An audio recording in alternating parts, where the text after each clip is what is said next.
So, folks, no, this is going to be, I think, a really useful, really interesting workshop today. We're going to be looking at feedback um, and helping our students through meaningful feedback. And before we dive deep into this topic, let's take a look at shenanigans going on in the nature journaling community. There's some really cool stuff that we can get involved with, and we want to encourage you to do so. And by doing so, you also support this community of nature journal educators. So thank you all for being here. Um, Vea, the Mad Botanist. Thank you so much for being here and helping us wrangle these workshops on this rainy day in the Bay Area. Um, what's going on in the wide, wide world of nature journaling? I'm so glad that you asked. There's some really fun things. First of all, though, it's really, really good to see all of you. I see a lot of familiar faces, and I see some faces that I've seen other places, but are new to the forum. So welcome. We're so happy that you're here. As you all know, you anybody is welcome to come to the forum. You don't have to be an educator. You can be, but you can be an educator, a parent, a curious person, just somebody who likes really good discussions. Anybody can be here. So for all of the folks who are new to the forum today, welcome, and we're really, really happy that you're joining us. So thank you and stay a while. Some of the cool things happening in our community lately. One moment, let me just pull up the calendar because I want to make sure I don't forget anything. So tonight, or rather, no, just in a couple short hours, we have a class that Sandy McDermott is leading, fee-based, called Field Sketching: A Year of Mindfulness. And so I believe people sign up for that one, and then they get to spend a year with Sandy, getting to deep dive into nature journaling, which is fabulous. That is today. Marley is having his nature journal show tonight, but he's doing this thing where every other week he has it on Patreon, and then the opposite week he'll have it on the YouTube. I believe that tonight is a Patreon night. So if you're used to watching it on YouTube, you might have to wait until the next week. But then he will be back again the next week. And I'll try to see if we can find some way of putting this on the calendar so it's easier to keep track. I'll talk to him about that. If you go on Patreon and you watch it there, then that also supports him financially in continuing to do the things that he does. It the A lot of people in the nature journaling community are teaching workshops at minimal or no cost, or doing things donation based. And I just want to encourage people who have the capacity to support this community as patrons to do so as you are able. And if you are not able, then just through acts of kindness and in your community, we can pay good things forward in other ways. But also want to encourage people to join Marley over there on Patreon. That helps him be able to continue doing the things that he does. Sorry for interrupting. Oh, no, no, I so appreciate that reminder. And plus, so folks know, one of Marley's big goals right now in life is, aside from having the Nature Journal show and then also teaching people in different parts of the world, he has been trying to go to rare and endangered habitats, specifically around the Amazon, and the rainforests in Central and South America, and video there and make awareness more about there, because these places are super endangered. They're in danger. They're being logged. There are species that are still being discovered now in these places, even as they're disappearing. And so his goal is to try to raise awareness and document these places while we have them. So just so you know, that that's one of Marley's causes right now that he's really dedicated to working on, and major props to him for that. So some other things that are going on. Tomorrow morning we have Pencil Miles and Chill at its usual 8. I know some of you are there, so it's good to see you here too. Um, and then we also have, tomorrow morning at 10, we have Jack's Nature Journal workshop, and it's going to be a super duper special treat. Jack is bouncing because he's gotten to be in a little bit of bird flow state lately as he prepares for the second, or I think it's the second edition, correct, of the re-release of his incredible book of the Law's Guide to the Sierra Nevada. And Yeah. so Look in here. Can you see all the dopamine? we sure can. It is just, it's like dripping out my ears. Like there's just so much flow going on. I was like last night up to I feel a little bit tired. Oh, that's because it's midnight. Um, just, painting birds and painting birds and painting birds. And, oh, please continue. Oh no, no, we love it. Go for it. Like that's what we get to see tomorrow. We get to see Jack's excitement about these fabulous, like these birds that he's painting, so that there'll be some new illustrations in his fabulous book. We will get to see him work on one of those birds live tomorrow. It's gonna be really fun. We're seeing like a book in progress with Jack. So, Yeah, what I want to do is sort of show like when I'm working on a formal illustration um for a field guide, what I want to share, kind of open up the hood on what that process looks like, and teach people about transferring drawings and just some of the logistics of how I go from like, oh, I need a sketch of a woodhouse jay, to now there's an illustration of a woodhouse jay and it's ready to put in a book. So we'll go through that whole arc. that is going to be fun and super informative. So yeah, tomorrow should be incredible and fun. I know I'm excited. And I agree. Sarah Bellis is saying that Jack's enthusiasm is his superpower, because you are really inspiring, Jack. It's true. That is Jack's superpower, one of many. So that'll be fun tomorrow. Also, I believe we have Trisha Nichols at 7 Pacific, 10 Eastern with her bug sketch. Last week, she wound up having to cancel because she hadn't been feeling so well. So if you tried to sign on last week, that's why, that she wasn't there. But she is there most Thursday evenings and a lot of Sunday afternoons as well. She'll take her bugs from her collection, one each week. We get to draw it, we get to diagram it, we get to learn life history. So if you're somebody who's been curious about bugs, or somebody who's a bit bug reluctant but wants to get an opportunity to fall in love with bugs, Bug curious?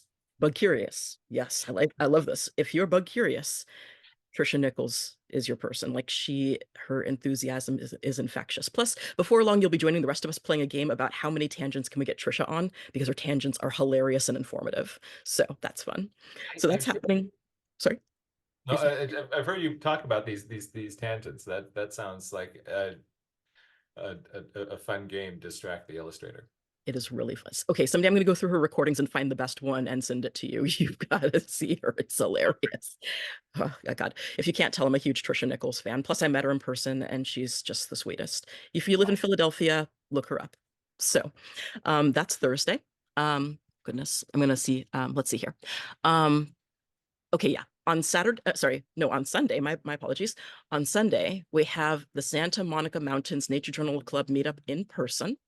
So that is at 12:30 in your local area if you live in Santa Monica Mountains.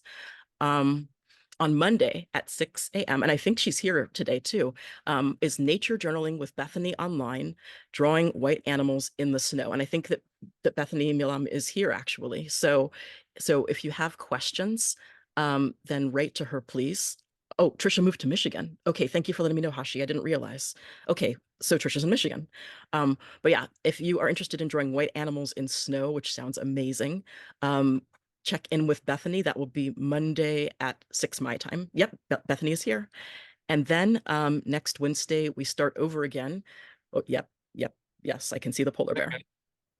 I think I really nailed the fur texture. Yes, you totally did. And so then next Wednesday we are back again with our educators forum. It'll also be Valentine's Day, and appropriately enough for Valentine's Day, our theme is going to be self-care, because you need it. Everybody needs it. It's not just Valentine's Day love for everybody else, it's also caring about ourselves. So next Wednesday will be self-care. Speaking of that, this Saturday I will not be having Pencil Miles and Chill for self-care reasons.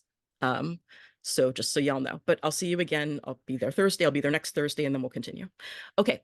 I'm going to put the link to the community calendar in the chat. Brenda, you asked a good question about how to find these things. There is this place called the Wild Wonder Community Calendar. Trisha is on Insectopia on YouTube, and you can get to those links or any others through the Wild Wonder calendar. There are a few teachers who aren't yet putting their stuff online, but we're trying to get everybody there. last but not least, because I apologize, if you all yourselves have events that you'd like to see on this calendar so that more people will know, be they in person or online events, both are welcome. Please do contact the, oh, sorry, and I'm also seeing another announcement. Sarah Bellis, yes, we will absolutely give Get Out, Get Arty a huge birthday shout out because it is their 1-year birthday tomorrow. So major props to Sarah Bellis, who began Get Out, Get Arty. And as of tomorrow, it's officially her 1 year. So congratulations, Sarah. You have done some incredible work with your group. So yeah, if Sarah or if any of you have events that you would like to put on the calendar, please contact the Wild Wonder crew. If you have like a single time event, they can do it for you. But if you have regular events, they might give you a login of your own so that you can add your events to the calendar. And the idea is not to increase the, the FOMO or the fear of missing out. It's more to give people opportunities to connect and find community wherever we are in the world. So with that, I thank you all so much for being here. I shall pass the mic back to Jack. Thank you. Well, thank you so much for that, Avea. And also, I thought it might be a good idea, just if Sarah's on the call right now, just to check in with Sarah. Sarah, is it okay if we bring you on live here on the big screen to sort of just to share your thoughts about you started a community, you built this, and people came. And would just sort of love to, like, this is such an inspiring story of like what you're thinking, like there's no nature journaling community in my area, but if we built one, so you did, and then this happened. That's pretty much it. Yeah. So a year ago, I'd left my job. I was feeling a bit burnt out and tired and questioning what I was going to do next. And I thought I'll go back to what I love best, which is being outdoors and drawing to learn rather than learning to draw. I'd watched a few of the World Wonder videos, and sort of they just got totally inspired, and there wasn't a group in my area. So like you said, I thought, well, I'll put a date and a time on Facebook and see if anybody else comes along. And I just thought, I'm just going to go along anyway, even if it's just me. And fast forward 12 months, I've got 260 members on Facebook. We meet 3 times a week. We've been picked up by the National Health Service as a way of kind of managing chronic health conditions, both mental and physical. We're getting funding for all sorts of things. It's just really taking off. It's just brilliant, and I'm so grateful to the Educators Forum and everybody in the community for just being so positive and for role modeling what a good community can do. So yeah, thank you very much. It's hard work. It continues, but it's an utter privilege. So yeah, thank you. Oh, that is so inspiring. Just, I'm the world needs more of this. We need more community, we need more creativity, we need more encounters with nature, and then making this all accessible to people. That's fantastic. Hey there, Vic. Thank you. Also, to agree and reiterate how incredible Sarah Bellis is. Not to mention one of the most considerate people that I've met. And so for those who missed her forum that happened just, I think, a couple of months back, we had Sarah Bellis as our speaker at a forum, and she talked more about Get Out, Get Arty. And then the week after we had Star DiTercio. Just so you know, those 2 videos will be up on Jack's YouTube and website soon. I've been a bit behind in video editing, but if you want to know more about Get Out, Get Arty and Sarah's hard work, you'll be able to see that very soon. If folks would like to watch the recording. So extra shout outs to Sarah, and just wanted to tell you all, especially Sarah, that haven't forgotten your video is coming up. Thanks, Yvette. Yeah, no problem with that. And thank you for letting me take up so much of your meeting. I just thought I'll stick something on chat, and here I am telling you all about it again. But it's great to be a part of it. This is important because people, we have a tendency to think that kind of like great things are done by other people and not by people, but other people is us, right? If you just if you know, one day you finally knew what you had to do and began.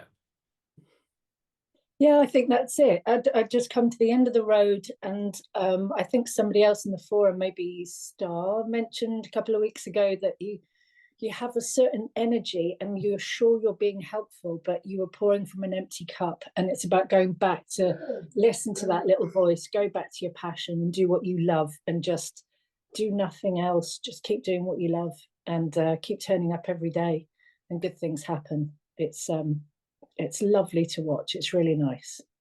And it's a big lively community now. It's not just me. I can kind of step back and just let it do its thing, and it's great. Wow. Wow, that is really, really exciting. That's beautiful. And by the way, you said it's about drawing to learn, not learning to draw. Is that an original Sarah? So can I quote you on that? No, I think it's Roseanne, actually. I think I heard Roseanne Hanson mention that, and she's done, there've been a couple of workshops on the community calendar that have used that, so I can't possibly lay claim. And it is just a nice way of thinking about it, and it takes the pressure off everybody to have to do a really nice drawing. And I think, you know, as soon as they see a pretty picture, they go, oh, I'm not an artist, I can't do it. And it is just that, well, don't worry about it. Let's just learn about the tree and make some marks as we go. And then that's it, end of story. And you just get so much more creativity as a result of it. But yeah, I'm sure that's going to be part of the discussion tonight. It takes the pressure off, the attention off this and back onto that. Yeah.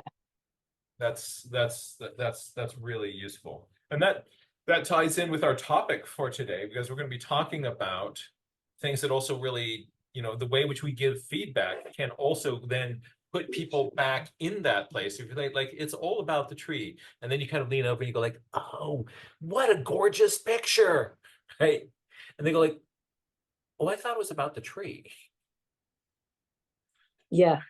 I mean, sometimes I catch myself going, oh, that is gorgeous. But the reason why it's gorgeous is not that it's a pretty picture. It's because they're out in the woods and they've made something beautiful and unique to them. And I think, you know, in other previous workshops, I've had coaching and actually finding that glimmer, that treasure in each drawing. So yeah, on one sense, every drawing is gorgeous, and it's up to us to kind of bring out what that gorgeous thing is about that stick figure or that lollipop tree, or, you know, just keeping it nice and basic. But everything's worth celebrating. So I would argue it's all gorgeous. Yeah, I think you're right. Because so nature is out there and nature is doing this spectacular, wonderful thing. And through the nature journaling, we're trying to get ourselves one way or another to pay more attention to that, to reflect on that. And kind of echoes of, it's sort of like the shadows on the wall of the cave. Like there's nature out there doing something, and you know, we're just looking at the we're looking at what's on the nature journal page. That's the shadows on the wall of a cave, this kind of this dim reflection of just the grandeur of nature. But in that and that connection, there's genius, and there's just wonderful things that can happen. And if we can find a way to give feedback that helps people reinvest their energy in that, it will continue and perpetuate that. So becoming, as educators, becoming artful in feedback is, I think, one of the skills in our toolkit that's I think it is up there as one of the top critical skills.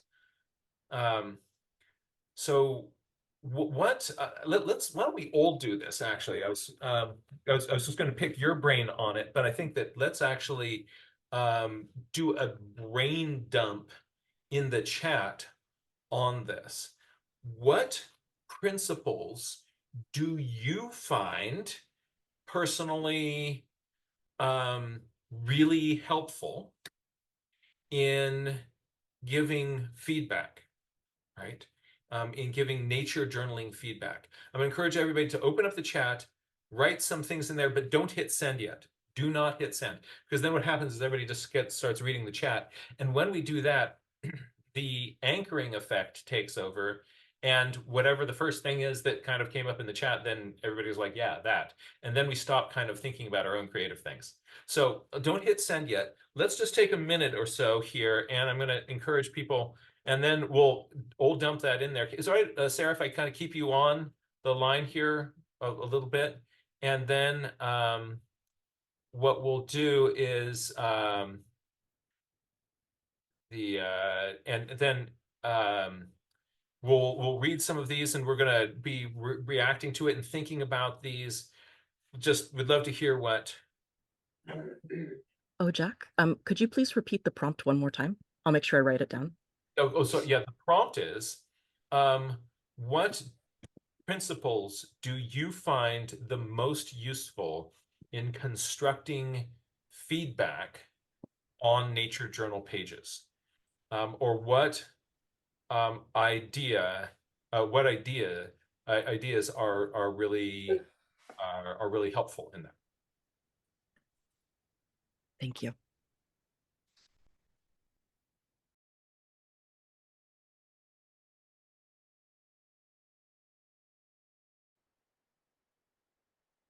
And everybody ready?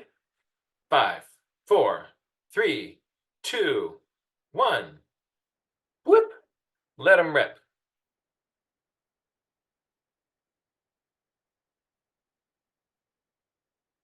All right, I'm going to encourage everybody to take a quick look down there. Maybe for the benefit of people who are joining us on a recorded session. Ivea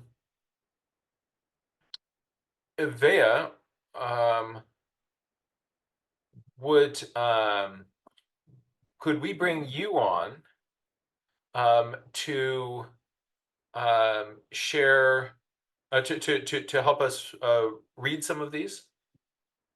Absolutely. I'd be delighted to. So here are our prompts and what folks have said. Laura says, be curious. Kate says, ask questions more than offer advice. Keep it limited. Let the speaker lead the conversation. Equalize the power and expertise dynamic as much as possible.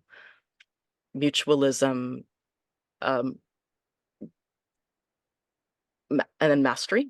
I'm not good with greater or equal signs, but I think, but yeah, mutualism and then mastery. Sorry about my lack of, anyway. Sarah says, providing more than one word feedback, like fantastic, wonderful, pretty, etc., and instead make it a phrase to describe why I think something is pretty or fantastic, like encouragement about a written observation or questions, or it reminds me of commenting on the use of color or background enhancements, page layout, etc. I said principles that everyone is trying their best and that there's a story to be told, if not the story of the page, then the story of the adventure that led to the page. And it's my work to help a person open up, unfurl and unfold, and tell and relive that joy again, share about those struggles, and be heard. Tara says, using I notice, I wonder, it reminds me of, about the students' work in their journals. Easy for me to remember. The students are familiar with the structure. It invites / encourages iterative work on the page, and it sidesteps though with a pretty picture tendency. Sarah says, no such thing as a bad picture. It's about process and curiosity. Every picture contains a treasure.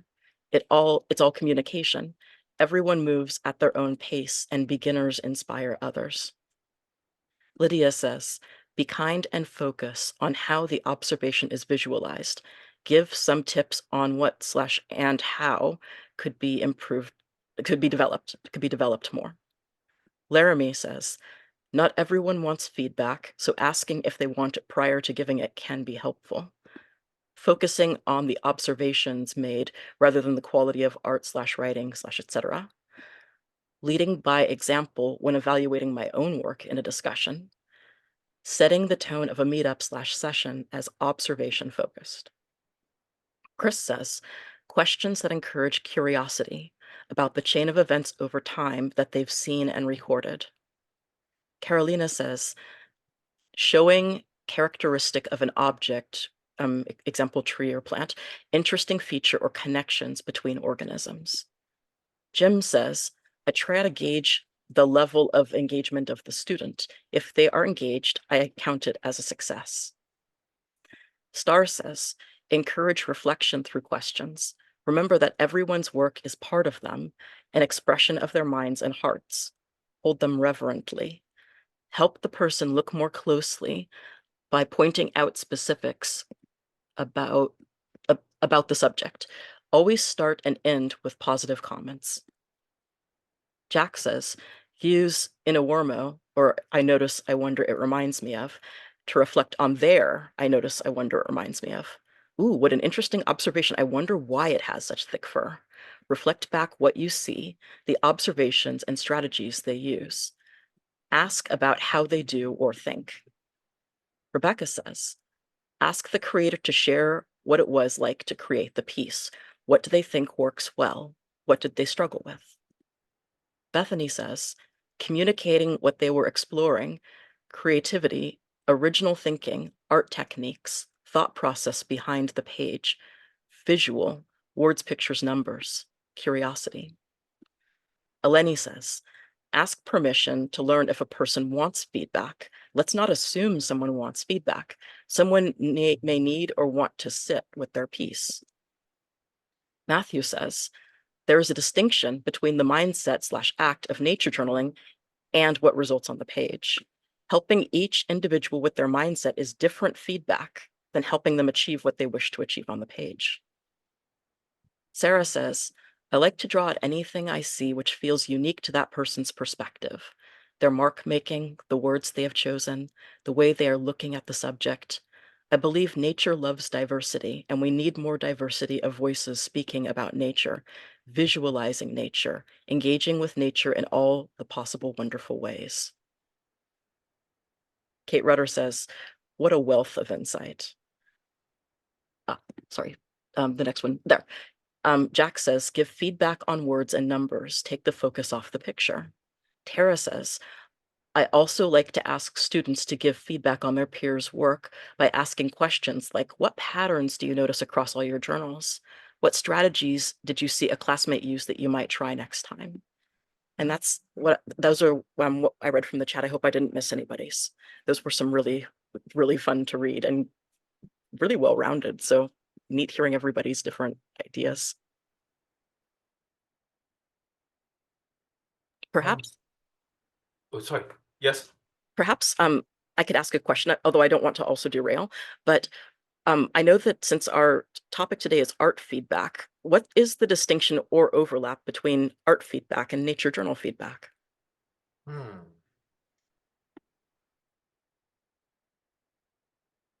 that's right. I prompted everybody to do nature journal feedback. And if our topic was art feedback, I got off topic. Yeah, for me, the distinction is that when I'm in an art class, if it's an art class, I give feedback on art stuff. But I tend not to do that in a nature journaling session.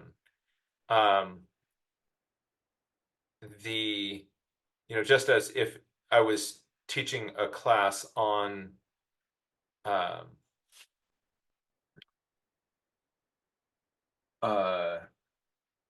rules of grammar, I would give feedback on somebody's grammar in the work that they were doing.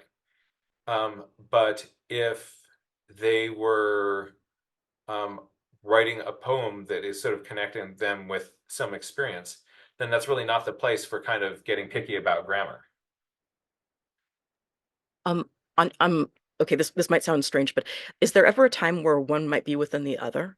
Like, for example, you might be within a nature journal class, but then it's specifically about art. Like, because my wondering, and this is just a question, is like sometimes during our Thursday classes, which are called Nature Journal Workshop, we might be focusing on how to draw like a bird and Yeah. stuff. So with that one, it's called the Nature Journal Workshop, but if we're learning art stuff, then is it going to be art feedback or nature journal feedback that day, would you say?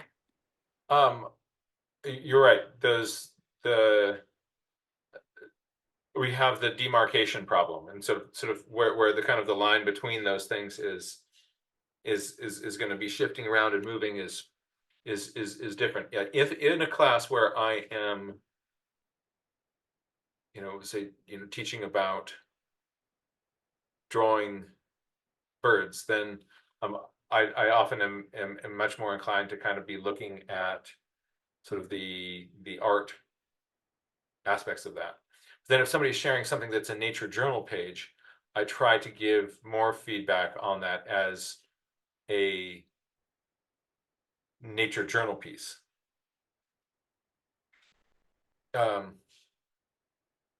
It's hard, right? Because whatever, like, I'm a very visual person. I like pictures. I love looking at pictures. Most of these books over here, I've never read them, but I've looked at all their pictures a million times. And then there's some that have no pictures in them. What do you do with those? You can press flowers. Um, but sometimes you actually do read them. That can happen. It can happen. And the the the general principle that I try to keep in my head is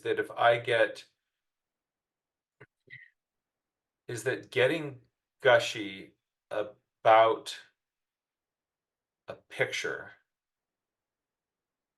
says that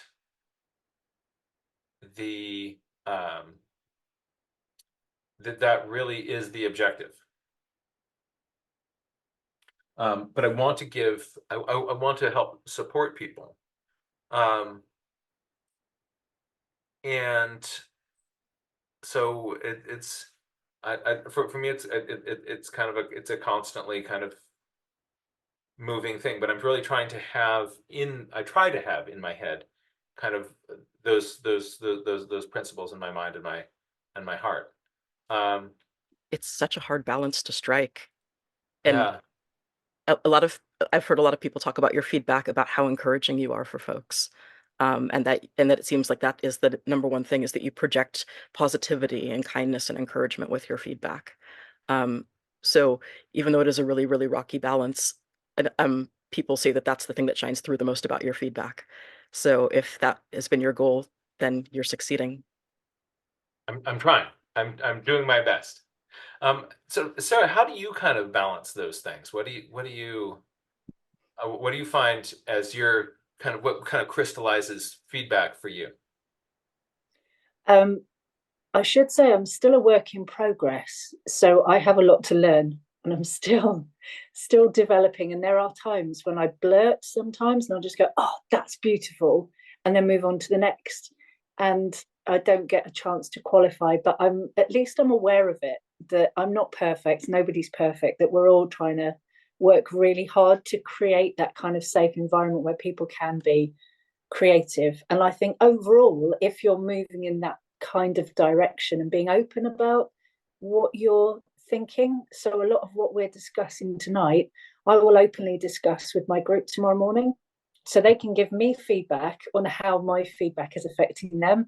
And so it's very much this sort of mutualistic. We're very much a community, rather than me setting myself up as the tutor, the knowledgeable one, because I'm not.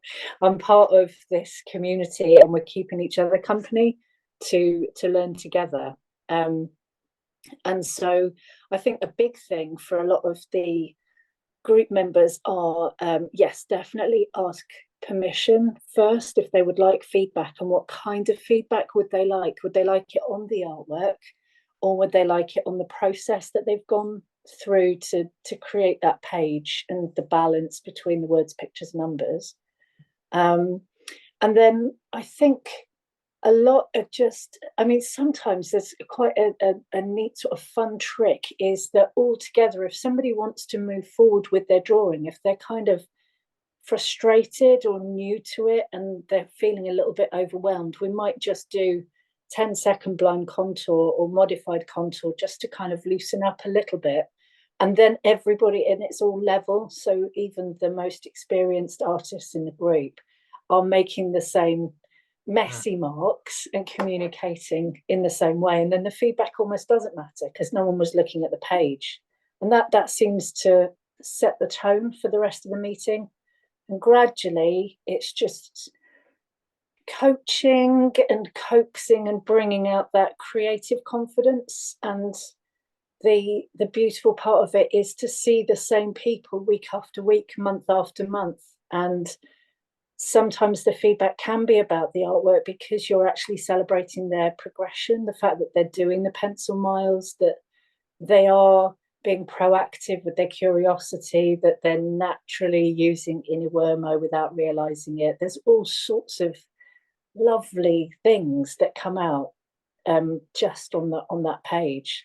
So the feedback is varied, and it's also being in a position to receive feedback as well as a tutor or coach. And I love that idea also of, like, gosh, I don't know what kind of feedback this student wants, so I don't know. Ask. Right? Instead of assuming that you're going to want feedback the same way that I do, right? You're asking what is it that you need, Yeah. and then we can be more responsive to the needs of that student. That's something that I think I need to be intentional about of incorporating into my game, and because that's not my habit. But I'm looking at that and thinking that that's a really good idea. Oh, by the way, folks, if you're trying to join the conversation, the best way to do that is you can use the raise hand button, or you can also just kind of turn on your screen and like wave at us, and then we notice you, and then we can bring you into the conversation. But we have everybody muted because once we got a Zoom bomber who just came in and said bad words. And so what we tend to do is we just, anybody who wants to share, we just look for people who are raising their hand either physically like this. The easiest thing to do, if you can find that raise hand button down on the bottom of your screen, then you bump that and then we will spot you. And I do see Eleni's hand. Another thing is that if you see somebody waving, but Jack and I haven't seen them, please feel free to also write in the chat, so and so is also raising their hand, just because that way as a community we look out for each other. Because I promise, if we miss you, it's never intentional. It might just be that like we're looking at the chat or something different, or we're looking up a link. And so let's all watch out for each other and say, hey, so and so wants to speak. So I see Eleni's hand. We'll bring her into our conversation. And then, and before, I just want to add on one quick last thought to what Jack just said.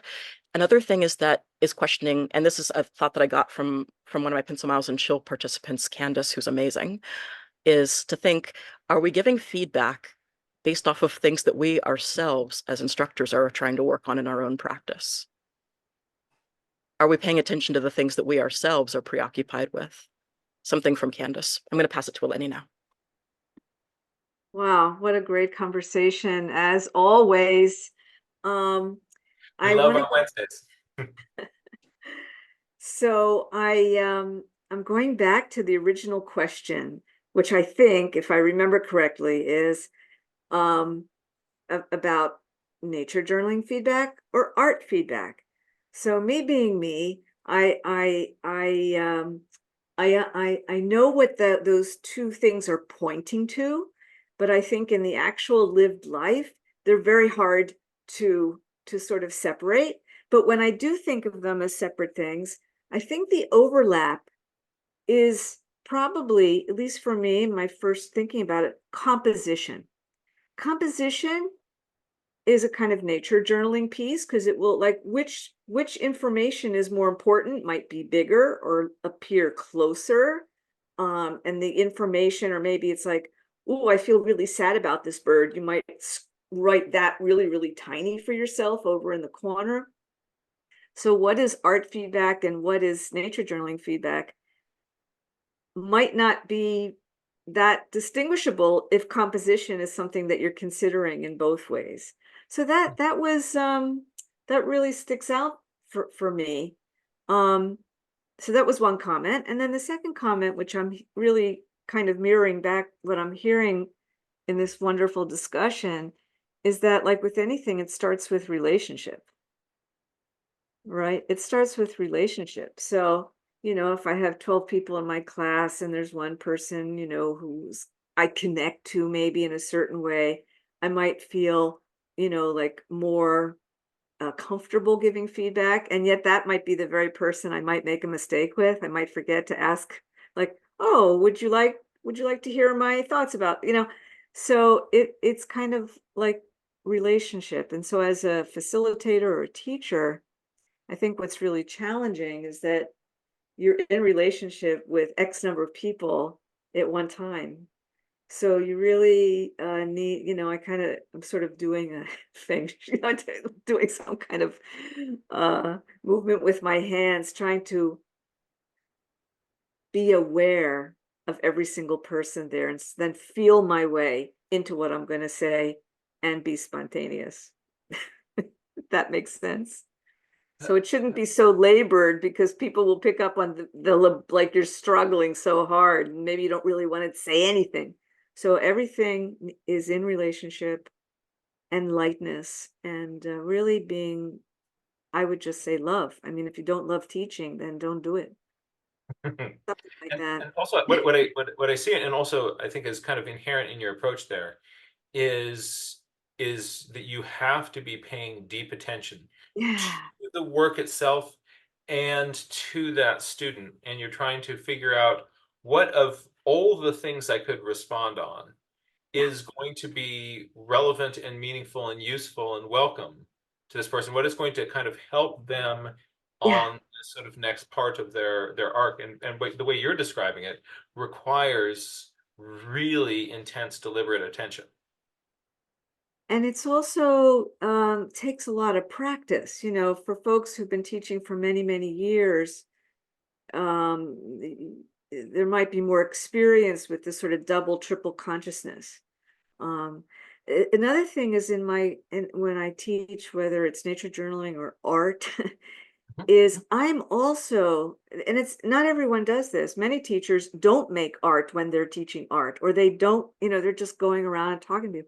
But I always feel like I need to be in it too, and then step away. And I often say that to folks. It's like, I might, it just depends on your style. I might sort of say to myself, hey, teacher Eleni, would you give me some feedback? Oh, student Eleni, not right now. Thanks very much. So I might actually model, possible responses.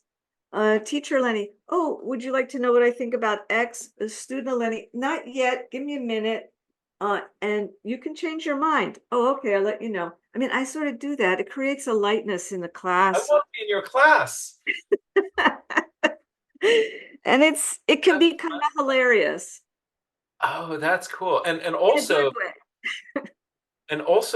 what you're doing is not just acting that. I think that one of the ways that also just makes me think about like the importance of when I'm being a parent and I'm Yeah. trying to teach how we kind of interact with other people, the way I role model things, the way I behave, they really watch the way that I behave. And so Yeah. for me, in my own relation towards doing and interacting with my own work and welcoming feedback, I should be thinking about how I model the behavior Yeah. that I'd like to see. And it's got to be real, And Authentic. sometimes when I'm anxious as a teacher, it's like, oh, I don't want to say the wrong thing. I don't want to say.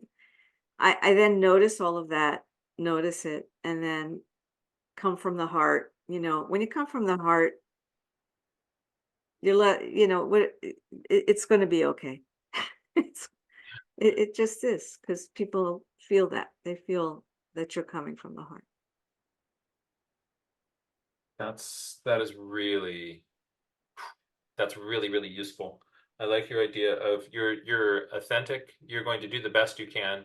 You're Yeah. giving yourself permission to make mistakes, which you have to do if you're just going to be on All the board time. and authentic. And fortunately, people are pretty resilient to all of our goofs.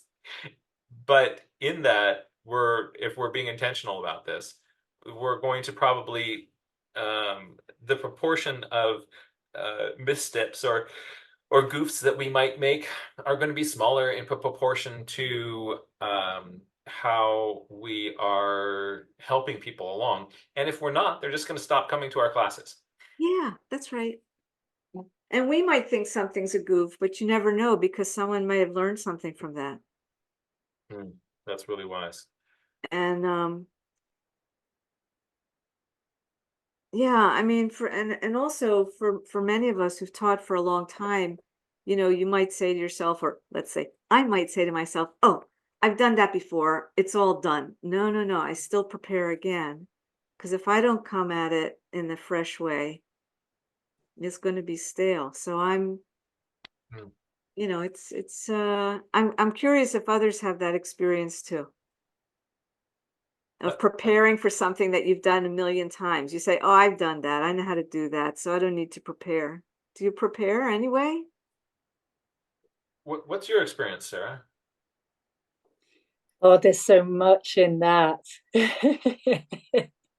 My cogs are whirring. I'm going like pretty much everything you said. I was like, yeah, so many ideas. I was aware. I'm just nodding all the time.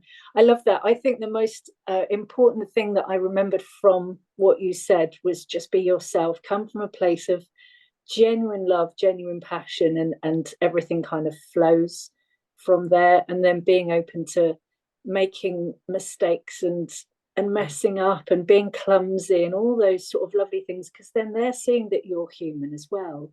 And I am talking about kind of adult and community groups. I'm sure Yeah, it's different in a that's right. school setting. It's a Different with younger kids. different dynamic altogether. Absolutely. But I think, yeah, I mean, briefly, one example we did today at the weekend, and there might be a link to California here, but David Nash, the artist and sculptor, born in and based in North Wales, but I know he travelled over to the States and did a lot of work there.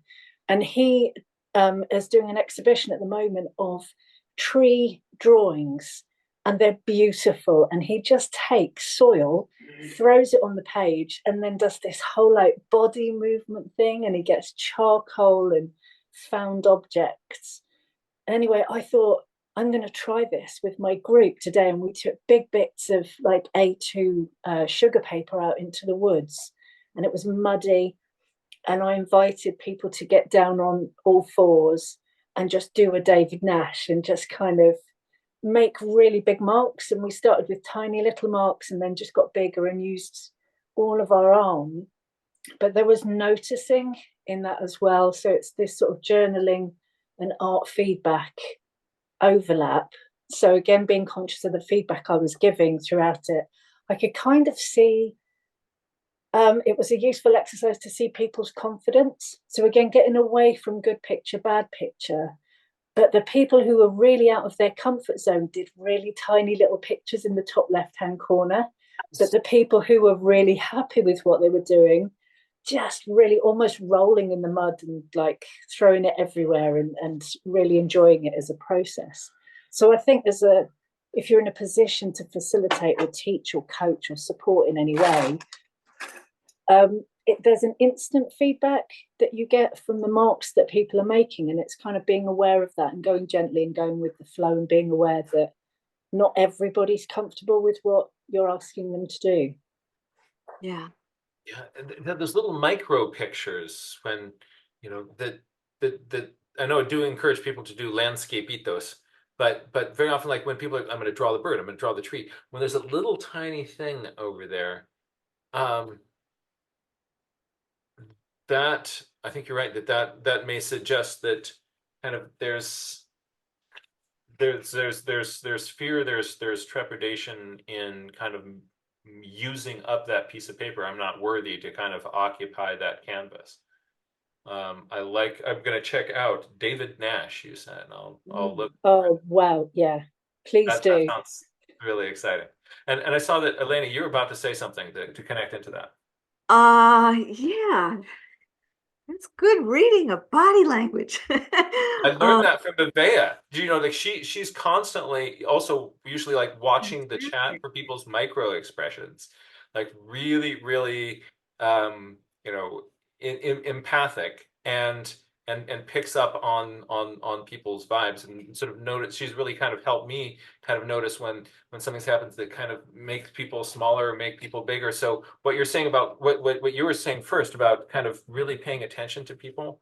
I think, Avea, you're a really good example of that, and kind of you're constantly reading the room to figure out what is the most appropriate path for those students, and also you're mentioning the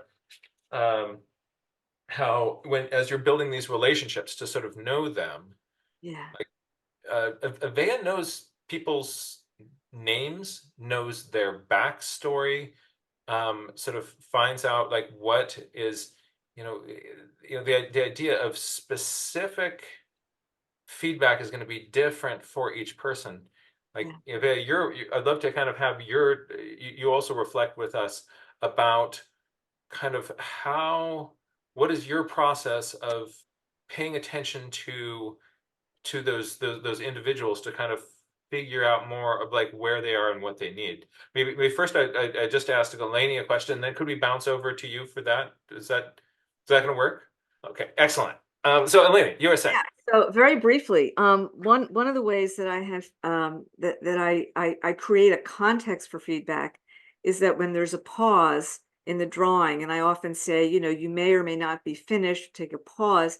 We put the drawings on the floor, like in a quilt in a way. So let's say there's 12 people in the class, there might be 3 rows of 4 each, that sort of thing.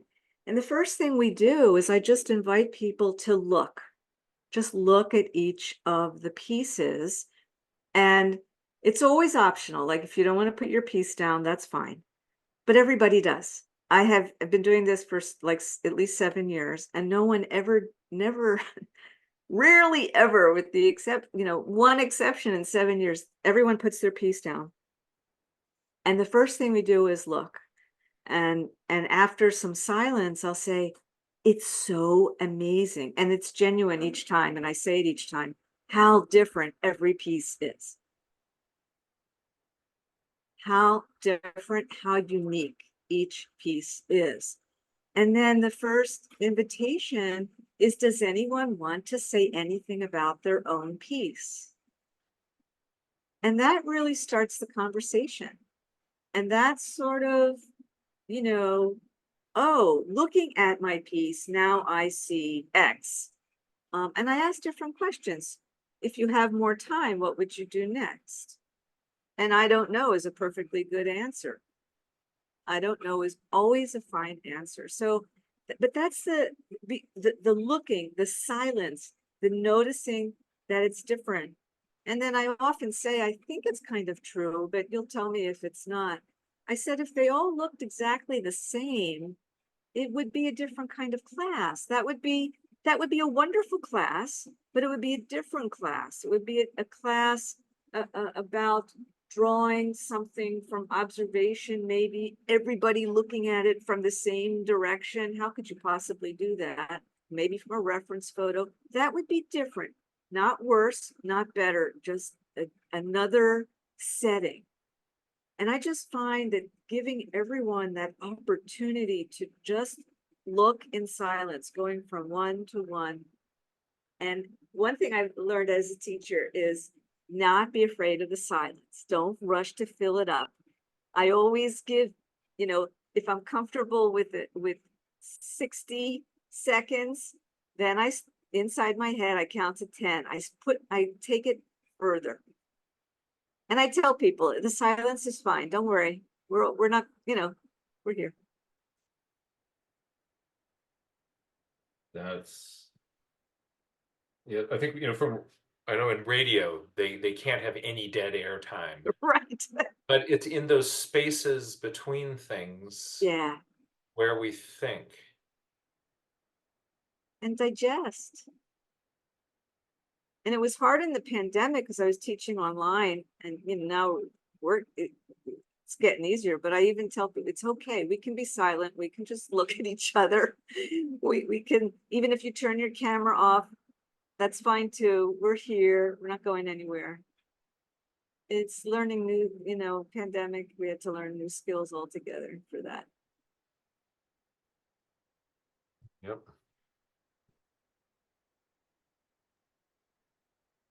So if we don't fear the silence, though, we don't need more cowbell. And I'll have to draw the cowbell into my notes. Do you mind if I just follow on from what Eleni was saying? Because one of the exercises we did was celebrating the difference and using that mosaic effect. And we took one tree that we all agreed we would spend some time in silence noticing together. And then we got into small groups and each took a section of the tree. And we drew about 1 meter of the tree going up, each group doing a different bit. And then at the end, we put all the pictures together. And it was hilarious because some people had done really tiny, little, narrow tree trunks. Others had gone really up close and had drawn every little bit of lichen and moss and leaf and things like that. And then some people had done very abstract ideas of just green and yellow stripes of the rain running down the tree. But when we put it together, and I can share the photo somehow if you like, it was just beautiful because it was recognizable as a tree, but everybody had done something different. And so there was always something that we could give feedback on each other's drawings, but also on the exercise and also on what we were noticing. And it was just a really nice collaboration to make something like one bit of art as a group. And it worked really well. That's brilliant. That's really great. Oh, we'd love to see that picture. The picture of the pictures. The picture of the pictures. I'll try and find it. Can you put pictures on chat? I don't know if you can you? We'll find Share out. screen. I'll have a look. Yeah, it's on my phone. If you don't mind, I've made you a co-host, so you can share screen if you want, if you find it. In the meantime, I want to pick this. So much of this kind of ties into mindfulness of the individual. There's a real person in front of you who's not just a student; they're that student, right? Avea, what are some of your thoughts on kind of finding the individuals? So first I'll say that these are my attempts at best practices. Everybody's got their different days. But okay, so as folks know, I lead Pencil Miles and Chill and have coming up on, I think it's like been 3.5 years, almost 4 years at this point. It'll be 4 years in July. And the entire idea behind that is having a community space where everybody feels welcome. But the thing about having that kind of community space is that everybody, of course, is different. And one of my big things is that I want to make sure that everybody's got a chance to speak and share. And that can be, sometimes that can be challenging because we're balancing different personality types. And so like, I want the people who are more eager and ready to share to be celebrated for their excitement and to be able to share. And without offending them, I also though want to make sure that I'm leaving space for the people who are a lot more introverted. And I notice sometimes there's different proportions of who's a bit more introverted and who's a bit more extroverted in the groups. And so part of it is creating the conditions where people can share more. Because I'm trying to figure out where I'm going with this. Because I feel like everybody's got something to share, or at least that everybody on some level wants to be heard or welcomed or validated. Even if it's just, hi, I see you. People want that space and that recognition.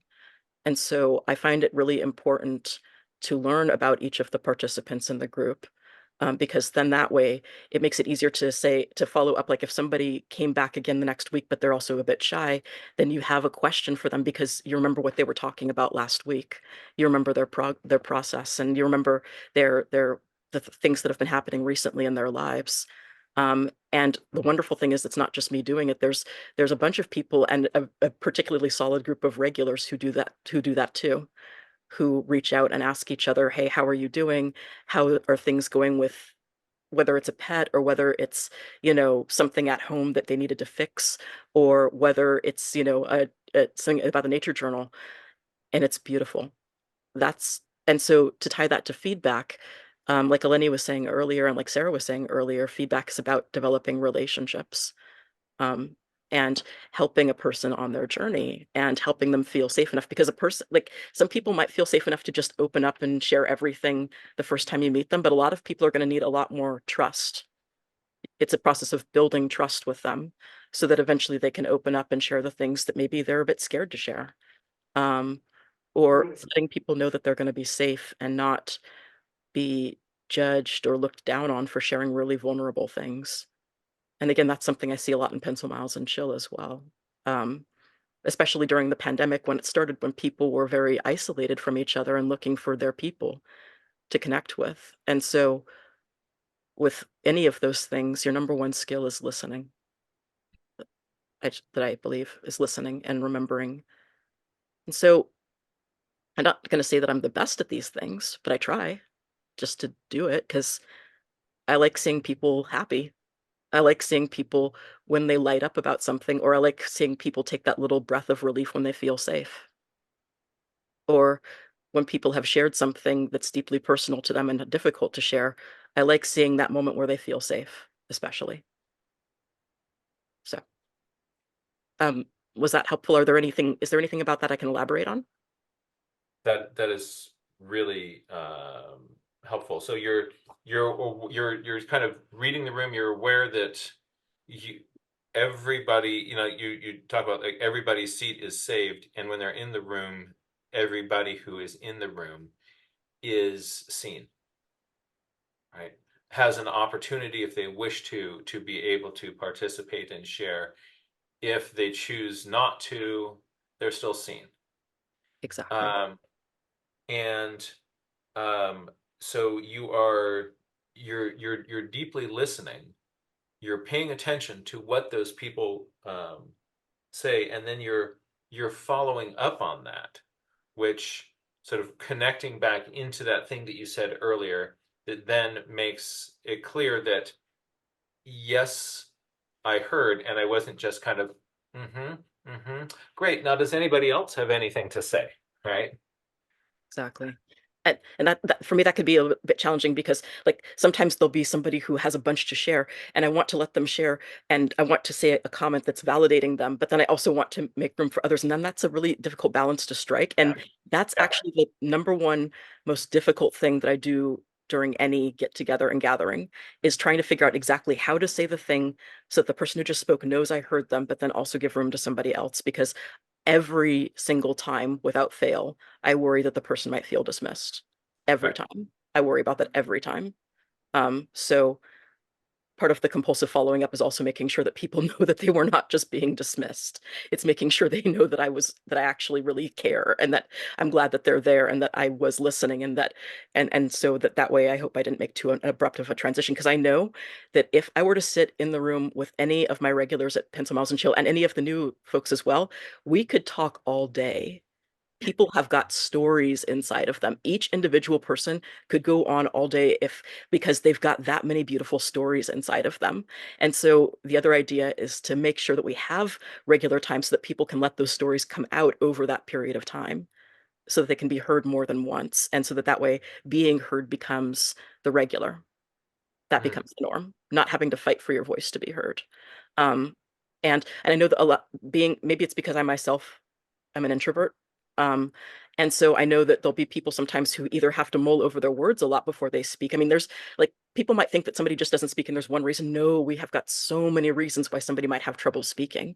It could be because they're chewing their words over to make sure they come out very precisely. It could be because like, I know one thing for me is trying to figure out how conversations navigate.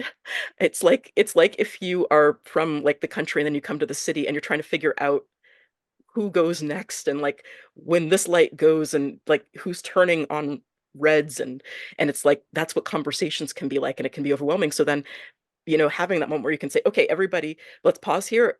So and so, why don't you cross the street? And then that way that person, or maybe it's that like they're shy, or a lot of times too, I like, okay, I'm gonna go to the gallery view so I can see people if they raise their hand. Out of curiosity, who here has ever been in a class, be it art class or some other class that mattered to you, and gotten some kind of feedback that made you feel like, oh, who has ever gotten feedback that made you feel small? And so there's probably like, yeah, I'm seeing the majority of hands raising. Like I'm imagining that there's people who are scared of speaking for the same reason, who might be feeling small inside because they're not sure if they're going to be heard. And so it's important to be aware of all of those things. And sorry, it might seem like I'm talking a lot about community, but listening, conversation, all of that is feedback too. It's not just feedback in terms of your nature journal pages. And that's why I try to learn about people's lives outside of their nature journal pages, is because there's either context for their pages or like I've got some incredible people who I suspect, like I know that they genuinely love doing their work on the pages, but I suspect that they might be so used to praise only for what they get on the pages that they forget that they're valuable outside of the work that they produce. And so I deliberately try to know about their life so that I can celebrate them even when they're not making pages, because I want them to know that they're loved no matter what. Like everybody hits art burnout, don't they? And then I realize I'm rambling a bunch. Like everybody hits art burnout at some point. Everybody's got a point where they just can't draw anymore and they just need to sit it down and put it away for a few weeks. And then, but then we have our imposter syndrome. Oh God, we're not doing our art. I feel like I'm a failure as an artist. Even if you know and you can tell yourself I'm not a failure as an artist, sometimes your heart and your mind disagree. Your emotions might tell you one thing that your brain is saying it. And so you might just be sitting there shivering because you're not doing the art and you feel worthless if that's the only thing that you're used to receiving praise for. So I try to make sure that I am seeing people outside of their pages and loving them outside of their pages so that way they know that their worth is not based on what comes out on that page. They're going to be loved just for being themselves, no matter what. This is you've turned giving feedback into a loving kindness meditation. Hey, Star, if it's okay with you, I'd love to bring you in on this conversation, because what you were talking to us about in our workshop on mindfulness seems to have a lot of parallels over in this sort of world of feedback. And I also was really interested in the thoughts that you shared when you're talking about feedback. This is what a lot of things that Avea is talking about here seem to be, these kind of sort of intentionally slowing yourself down to be in the presence of another person. I was just wanted to bounce this around, like what for you is kind of coming up as you're hearing this conversation, and where is this going for you? For Okay. Yeah, I've just been really enjoying it. I think I haven't been thinking a lot. I've been so enjoying it. And, I think Ivea really touched on the heart of it is to keep ourselves centered in our own hearts as we work with others.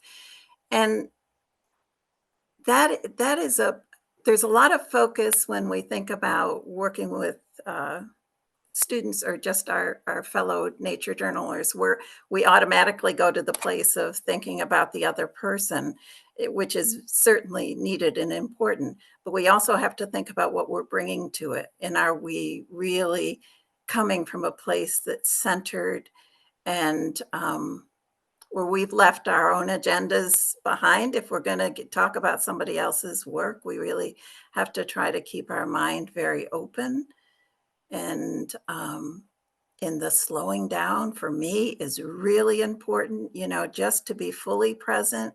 Lots of times we think we're present, but we're not fully present. You know, we're on to the next thing already in our head, or we're thinking about, you know, boy, that was, you know, that was really wonderful. I loved everything Sarah had said. I could be like just fixating on that. So we have to pull ourselves away and really intentionally bring our presence to the person we're interfacing with. So that's key. I did some work. We have a beautiful local museum here, and I did some work down there as a docent. And one of the things that I learned, which I don't have any art training, so I had no experience with this, but other people probably do. Was not to touch anybody's artwork. So in this case, it would be not to touch their journal without asking. You know, first of all, say, may I look at it? May I, you know, even before asking if they want feedback, may I even look, you know? And that was instructive to me. I honestly hadn't thought of it, but there's this philosophy, which I 100% buy into, that the artwork or the writing, maybe somebody put a poem in, you know, or maybe they're writing about their family and you know, maybe they're in a crisis and they're writing about how, you know, the felling of a tree and the felling of their family, you know, they could have anything in there. We don't know what's in there. And so the idea is that it's part of them. It's in that way, to me, it seems sacred.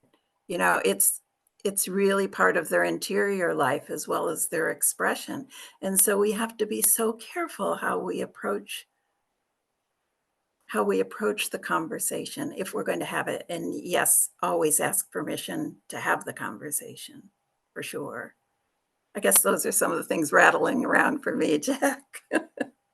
This is fun. Thank you. Thank you so much for that. Yeah, sure. Just bouncing back into looking at how we so paying deep attention to each person, trying to remember, trying to follow up, and by that and looking out for other people's feelings, you're then building trust with that person, and then being heard and being part of this, being seen, it becomes the group norm. And then Star, you're helping us realize that in order to do that, Vea often talks about the importance of self-care. Next week's topic, right? That sort of, as you say, being centered in your heart. If I can't really effectively do what Vea is talking about if I am coming to it with my own agenda, then I can't really be present with them to be able to do that. And it is this can be a very intimate thing. So as you're saying, Star, to ask for that permission, to look, to touch, to give feedback. Yeah, I think we can't assume people want any of this, you know, and that's fine. People have different learning styles. They learn in very different ways. And, you know, lots of times when I'm with my own group, what I say to them is, come to me if you have a question or you want to talk about your work. And so I don't initiate. I mean, they're all adults, you know, so I leave the initiating up to them. And they will, you know, but probably an equal number in any particular time won't, you know, they just want to do their own. And I completely respect that because that might be me. Mm-hmm. Yeah. Wonderful. I like that idea of giving permission, giving an invitation to, so asking for permission, giving invitations to connect with them and give them feedback. Then, as was mentioned earlier, you're asking about like what kind of feedback do you really Mhm. want. So again, you're saying don't assume that you know what's best for them. Yeah, we Uh, don't. you don't. We don't. Yeah. And it's interesting because I think of we talk so much about the pretty pictures and there's a real reason for that because one of the things I find that comes up most often about nature journaling and people's resistance is I can't draw. So I understand that, but I also have people that I know and their artwork is why they want to nature journal, so so I have to be careful to really celebrate that that's how they express themselves, Yeah. that's their connection to nature. So that's a beautiful thing too.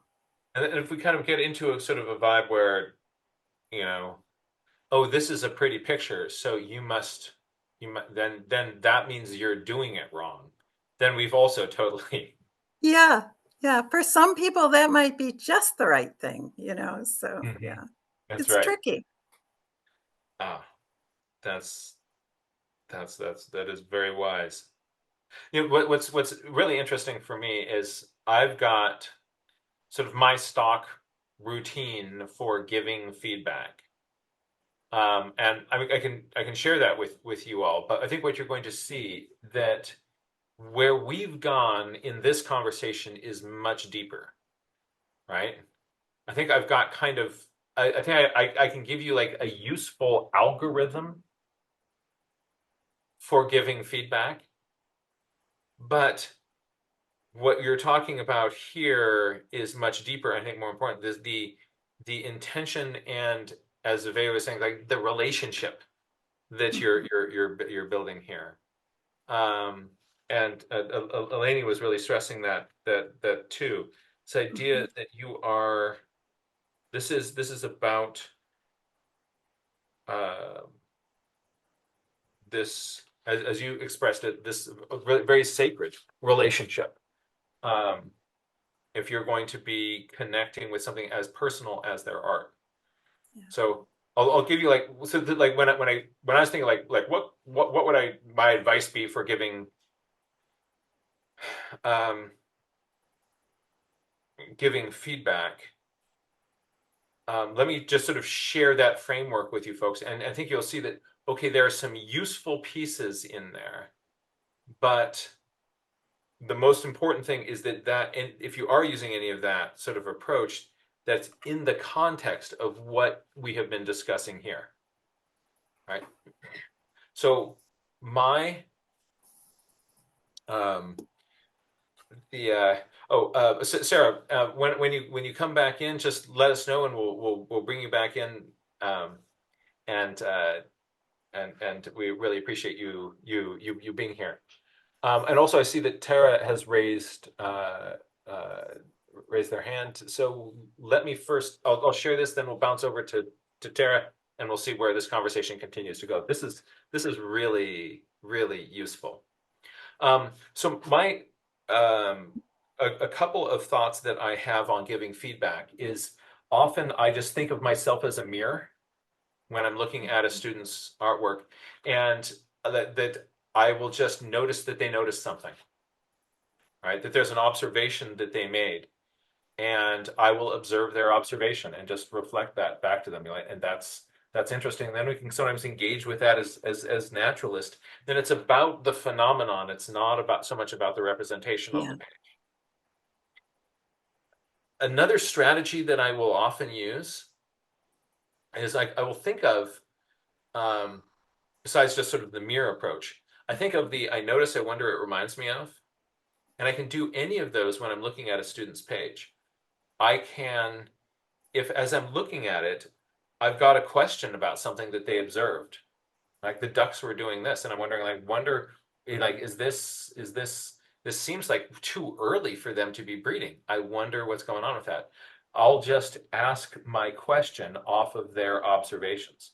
So I'm continuing the I notice, I wonder, it reminds me of process, looking at not the original stimulus, but looking at their recording of it. So I'm just still continuing to role model, I notice, I wonder, it reminds me of. in the presence of their what they have given. Or maybe they've asked a question and I can just reflect that that's a really, what I tend not to do is if they've asked a question is to answer the question. Mhm. Because I don't want to do the thing of like, oh, I know this one. Like, oh, you're wondering what that's, all right, let me tell you, right? Because then it's all about like, I have naturalist brain, I have facts, and the important thing is having like these facts. I will often, in sort of engage with their questions, like, whoa, that's a really, really interesting question. If I've never thought about it, I'll say that I have never thought about that question before. And I love it when people have kind of come up with questions that I haven't authentically done myself. So I never pretend that like, oh, I've never thought about that before, like maybe yesterday. So you don't want to, I don't fake that, but I like to engage with their authentic questions. And we can talk about like what might be some possible be's. Like if it's a could it be question, well, like why might that be? Like what are some possible things that could be? And we kind of brainstorm that together. Or like if it's something that you could answer through observation, like how might we go about answering that from our own direct observations? And so just sort of playing with kind of the next step in that. Or I'm looking down at their page and it reminds me of something else. I can share that it reminds me of with them. And so I'm just role modeling. I notice, I wonder, it reminds me of, stimulated off of any of their, I notice, I wonder, it reminds me of. As far as if it's in the context of an art class, I think, and somebody says like, I'll point out like, dude, check out this contrast over here, right? And notice how that pops, that shape. Or like, whoa, this little sketch here, it really has a sense of depth in it. And notice how, look at how the colors in the background are blue shifting. Then I'll say like, are there any other things that you're doing in this that intentionally that you're aware of that kind of help us get that sense of depth in it? In more of a nature journaling context, another thing that I will sometimes do is if the person is using a strategy, like they've come up with a cool way of doing metadata, I'll just like put a little bow on that and go like, check out this way of showing the weather. I really like that. I want to try that myself. Like, so if I'm seeing any strategy that somebody does in a nature journal and I might want to steal it and use it in my own nature journal, I love to let them know like could I borrow that idea? I really, really like that. And people like to be asked if you can use their idea. I've never had anybody say no. So I'm just sort of noticing, like, or let's say a student is doing some little strategy like zooming in and kind of having the scale. I'll just point that out, and then it makes more likely that more of those students will do the same thing. So those are my kind of like my feedback bag of tricks. But what I really, this is where I thought the conversation would go, like those sorts of little strategies. But this kind of more meta level about really thinking about the individual who you are connecting with and what for them is what we need. I think that this for me is the missing piece of what I needed to think about giving feedback in a more useful and human way. So,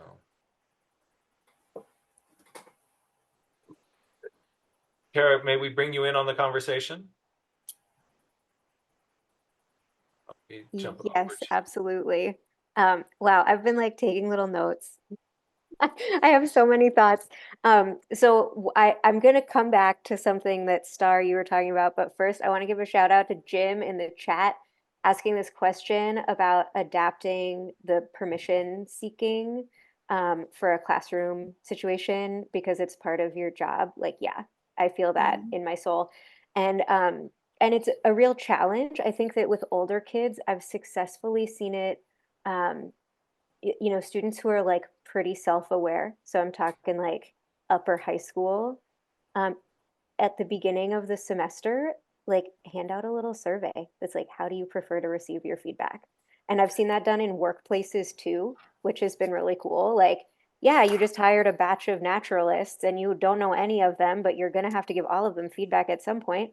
So it's just like a little card that you fill in. And it's like, do you prefer to get the feedback in the moment? Do you prefer to get it at the end of the class day? Do you prefer to get it in an email? Would you rather have it face to face? You know, like, and that gives you at least a baseline. And of course, as a teacher, like a classroom teacher, you don't always have the luxury of um, following those requests to the T. And the younger the students are that you're working with, it gets a little bit more challenging. A kindergartner isn't going to be able to articulate how they prefer to receive their feedback, please and thank you. But I will say, yeah, By interpretive dance. Yeah, right? I would like my feedback by interpretive dance. That would be so amazing. It becomes a real creative group endeavor. I'm sorry, I didn't mean to interrupt you with No, sass, but not at all. Thank keep you. going. Thank you for suggesting that. So something that I have found to be really helpful in kind of establishing that relationship of trust with students, especially because I work with a lot of students, but I'm not a classroom teacher, so I don't have a lot of time to build relationship with kids. You know, I only see them a couple times in the course of a school year. So I kind of scaffold into our time together, like opportunities to give feedback to the entire group before I start giving feedback to individual kids. And so, for example, if I'm doing a day of journaling with students out in the field, oftentimes I will have met them in their classroom, we'll have a little bit of a relationship established, but not much. Now they're in a new place. Some of these kids have never gone on a hike before. It's kind of chaotic. First thing, we're going to do some like invitation to get curious and put it in your journal using I Notice, I Wonder. It reminds me of almost always they're kind of squirrely and it's a little bit, you know, chaotic. And so the feedback that I give might be something like, you know, when we come to the end of our 5 minutes of journaling or whatever, hey, I noticed that this was really challenging for some of you. And it's so awesome that you stuck with it. Right. And so it's neutral. It's like, I'm practicing that using I Notice to give feedback. They're getting used to this habit or this pattern, but it's not directed at any one kid, right? It's like, here's an observation that I made. You know, I wonder if we can sit for 7 minutes for our next journal entry. What do you think? Are you up for the challenge, right? And so it's like building that little bit of relationship. It's a little bit playful. It's not like authoritarian. But it's setting this expectation that like, I'm watching you and I'm going to tell you what I see. Right. Again, not in a like, I'm looking over your shoulder to catch you doing something wrong, but I'm going to say, hey, this is hard. Like what we're doing is hard. This is challenging. And that's cool.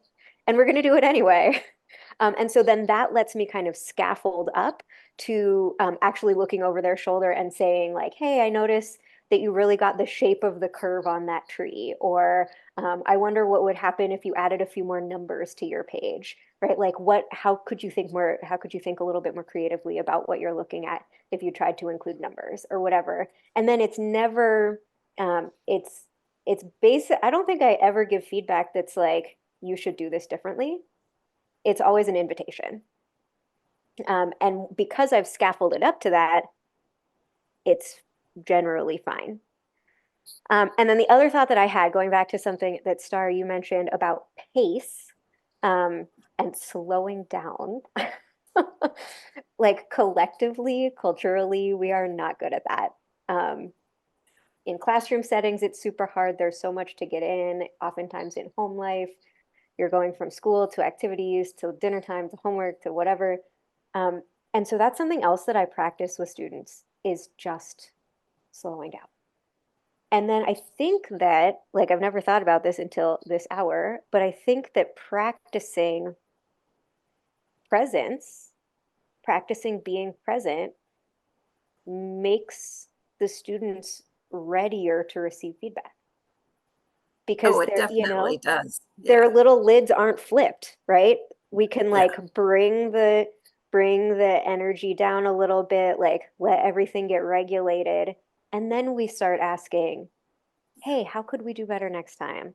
Like, what do you want to be more curious about? And so because they're not like verging on dysregulated, because they've spent some time like settling in, slowing down, practicing being present, being mindful, then the feedback can land really effectively in a way that if I tried to give that kind of feedback on the first activity, it would be like a hilarious disaster.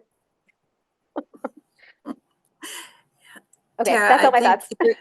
no, I really appreciate that. There's a whole movement of mindfulness in education, and there's a lot of material out there on it. But one of the most basic things you can do is just start your class with like a bell and just get them to take 3 breaths, and everybody's energy comes down, concentration's better, you know, they're much more present. I taught immigrants for 18 years, and I wasn't nature journaling at the time, but I did something with journals that I think could be done with nature journals. But the important distinction was I had the students keep journals, but they were not graded. So they got to write in them, draw in them. A lot of them would draw because they didn't speak English. So there was a lot of drawing going on, writing. I could have given them nature as a focus. That would have been fabulous. But I just let them write about whatever they wanted to write about. And I would write back to them. They could hand me their journal when they were ready. I'd take it home. I'd write back to them. But there was never any correcting at all. The idea was just to get them to express themselves more and to build that trust that Ivea was talking about, you know, that they could share their story with me and that I would receive it. And it's very interesting. They would put things in the journal that they would never talk about. But that there was a quality of safety to the journal, I think, that allowed that. So I don't know. Those educators who are actually working in school systems. I don't know why that wouldn't be possible. And they could take it home or they could bring it, they could give it to me, but they had to give it to me at some point. So I could respond. It was really wonderful. I like how you are giving feedback in the journal. One way I've seen to do that is people can have stuck Post-its, and you can get larger size Post-its or smaller size Post-its, mid-size Post-its, but putting Post-its into a journal, and then the teacher would look through those journals and kind of feedback so that there wasn't somebody else's writing on the journal. Yeah. And then but then I got to see the students get their journals back, and everybody was, you know, opening them up to read those Post-its. I remember when I took the science illustration program at UC Santa Cruz, the teachers there made a lot of use of Post-its to give you feedback on parts of drawings. So there's little Post-its stuck on, kind of giving you kind of thoughts and suggestions about different sorts of things that you could choose to incorporate or not. You definitely felt seen. Yeah. And if you take the grades away, you really feel seen. Yeah. Yeah. But what Tara was saying there about this, like, so she gave us this idea of, sort of took the idea of asking for permission a little bit further, of doing a little survey to find out how do other people like to get feedback. So I thought that survey was an interesting idea. And also that the sort of these paired ideas of first giving a kind of a moment of mindfulness before feedback, so that people are in a place that, like, if you're giving feedback just as a routine because it's what you're supposed to do and you don't care if it has any impact, then it probably doesn't matter if you're giving feedback or not. But if you want it to stick, that little suggestion there of starting with some mindfulness before it, and then the paired kind of group feedback before individual feedback. I think that's a little suggestion that I can easily take and stick into my pocket and apply tomorrow. That's cool.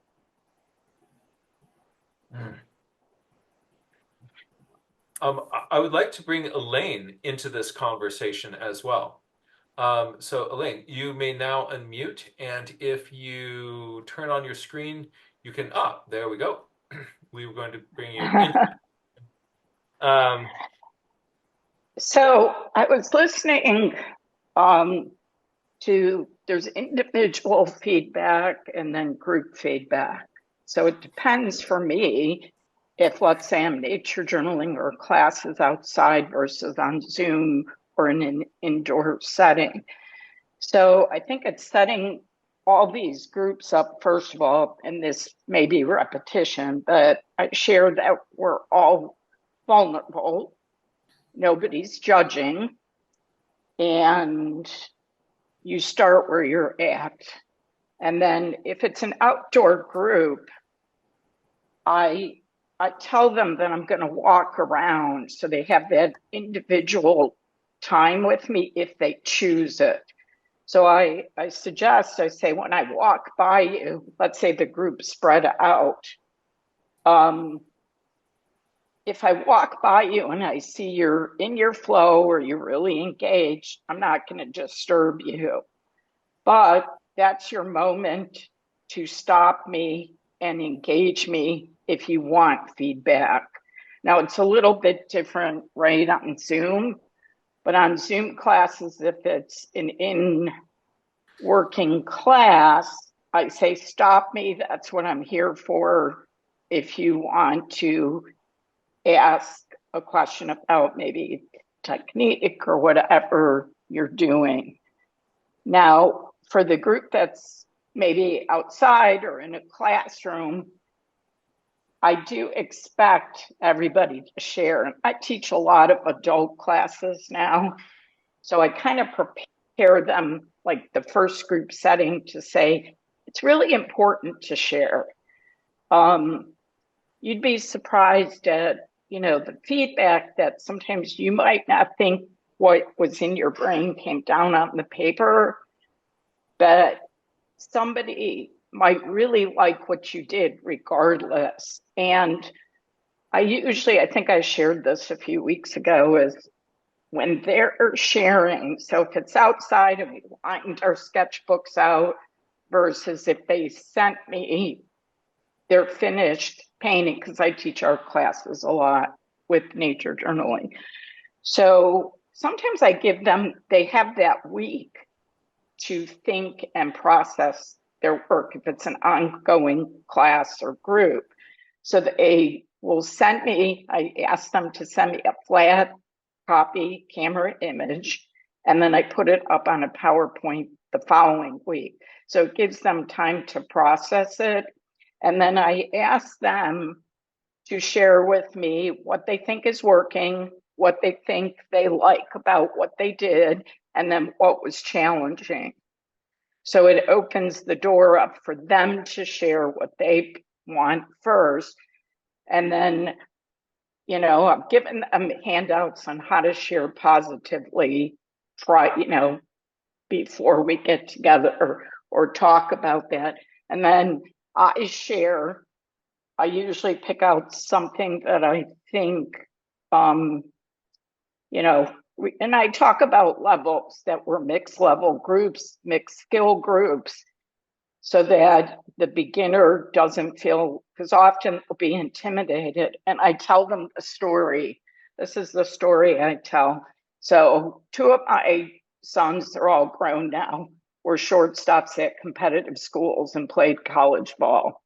And I said when they were younger, it was important to surround themselves with people who had maybe what you wanted, or did mix the color or compose the composition the way you thought was interesting, and to surround yourself and ask those people questions so that you get better skilled. So if your drawing you feel isn't skilled enough, then go talk to the person whose work you really like and say, how did you do that? And I also share that if you were trying to mix a certain green today, and let's say you didn't get it, then that was your lesson. So go back and go practice what you wanted to learn. And maybe it's going to take more sessions to learn that, but don't feel you have to know everything in one session. So I think that's really important. And then if we're, so after they share their challenges, what they like about their pieces, and often the beginner will say, oh, I just don't know what I'm doing. I'll share some positive feedback of what I noticed. Everybody has something to compliment and to learn.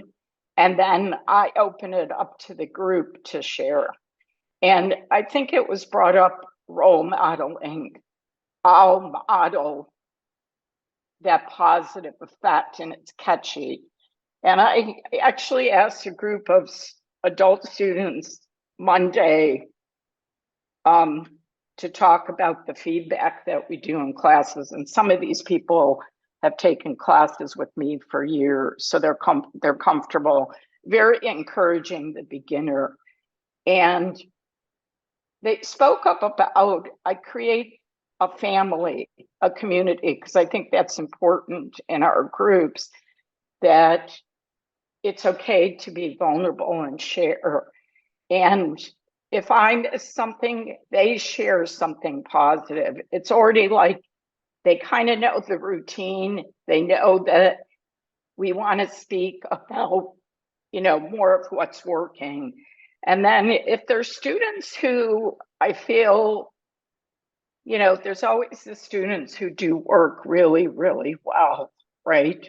They've been skilled. They've maybe taken more classes or more hikes or whatever. So I'll say to them, I want to give you some feedback. You can change this piece or you don't have to. It's up to you. And I say, I'm telling you not as criticism, but I want to move you to the next level. So that way they could be here with their work, but they too want feedback. So instead of, everybody thinks, oh, it's going to be a critique. Critique is kind of like a negative word. So I call it sharing. It's time to share. And then I will say something, but you have to be very careful, right? It's been expressed here, how we share that. Like, have you thought about doing this to change your piece? How would you move the focus around your piece? And, nature journaling does have more components, the words, the numbers, the composition that can be talked about. So, but when it comes back down, I always say, thank you for letting me share. That was a teaching moment. And I say to them, I can't always present teaching moments off the cuff or find that perfect image or an image that needs to grow. I say, so thank you for letting me, if I shared their piece for any reason, thank you for letting me share that piece. And thank you for being vulnerable with everybody because we learned something. And I hope I wasn't repetitious, but I've been, teaching our classes for a long time, and there is a finesse to giving feedback. We all know that. And, but the other thing I wanted to say is I don't want to say required. I'd never fight, but I encourage everybody to put their sketchbooks up or to send me their finished work, or if it's not finished. And then it sets the pace that we're all vulnerable. We're all here to help each other and support each other, because usually in classes, like our classes, I say, you're here because you wanted the camaraderie and you wanted to learn the technique. You know, some of it's social, but usually if they don't want to share, they could do it on their own, right? So it's the community piece that I try and really encourage. And yeah, there are. Oh, let's bump over to Tara. Oh, sorry about that. Good whip. You can now unmute. Wait, we'll try it one more time. Good whip. Now try to unmute. It worked. Ah. Congratulations. We know how to do Zoom. So as you were sharing, Elaine, I was thinking about another strategy that I keep in my pocket. I actually don't put it in my pocket because I use it so often. To invite lots of students to invite all students to engage in this kind of thoughtful conversation that can be challenging. And that is to use the think, pair, share routine. And for those who aren't familiar, all that means is, as the facilitator, I pose a question. In the context of something like this, the question might be like, what did you notice about this activity? What did you notice about your own journal page or about your artwork? What worked well for you? What was challenging? What would you do differently next time? You know, it's kind of like an open-ended question that's it's like a gently positively loaded question. You know, it's not like, what do you hate about your page? But like, something to invite this kind of positive reflection. And then I say, I'm going to give you 30 seconds or 60 seconds or whatever to think quietly about it. Maybe you even want to jot down a few notes. And that helps alleviate a lot of the anxiety for the folks who are not into like thinking right on their feet. The folks who are a little bit, need a little bit more processing time. And so we take like an actual 30 or 60 seconds of silence, which feels like a long time, right? And then I say, okay, go ahead and turn to someone next to you and share some of your thoughts.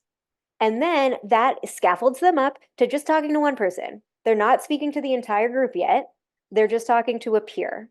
And, I'll remind them what the question is. I'll let them know when it's time if they haven't switched yet, go ahead and let each other talk. But it also lets them start to refine their ideas and their thoughts and like practice articulating it. And then I'll open it up to the whole group, right? And there's the added benefit of when we open it up to the whole group, I will prompt like, who would like to share something that they talked about with their partner? And so then there's the option to like have it be anonymous, right? Because you're not necessarily saying like, this is something that I noticed about myself. We can say, or my page, I can say, well, we talked about this thing, right? And so it's like not necessarily about me. And so you can like hide a little bit. And this strategy is so fabulous for getting kids to be willing to engage in the conversation because it scaffolds them up to feeling a little bit less vulnerable, a little bit more prepared. And I will say too, that there will also be kids who still won't participate in the group, they won't like say anything in the group setting.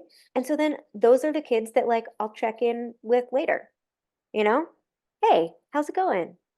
I heard you say something really cool when you were in your pair, but you didn't share it with the group. Will you tell me a little bit more about it? Like not in the context of the whole group, but just like as we're walking down the trail so that they're seen. I know that they're there and I'm saying it's okay that I'm not like calling them onto the carpet to try to get them to talk in front of the whole group. So they're participating in the process. They're practicing feedback, giving and receiving, and it's all kind of low stakes. That routine, if we all, I agree, that is one that is just, if you stick that into your back pocket, or actually keep it right here so that it's on hand all the time. The quality of your teaching and the quality of the discussions that you have just went up, 150%. If the reverse of that is when you ask a question to the class and then call on the first person that raises their hand, right? There's a totally different dynamic. But yeah, so think, pair, share is gold, and I like that in the context of these sorts of conversations. I also wanted to put a pin in a couple of things that Elaine shared with us that are really useful strategies. And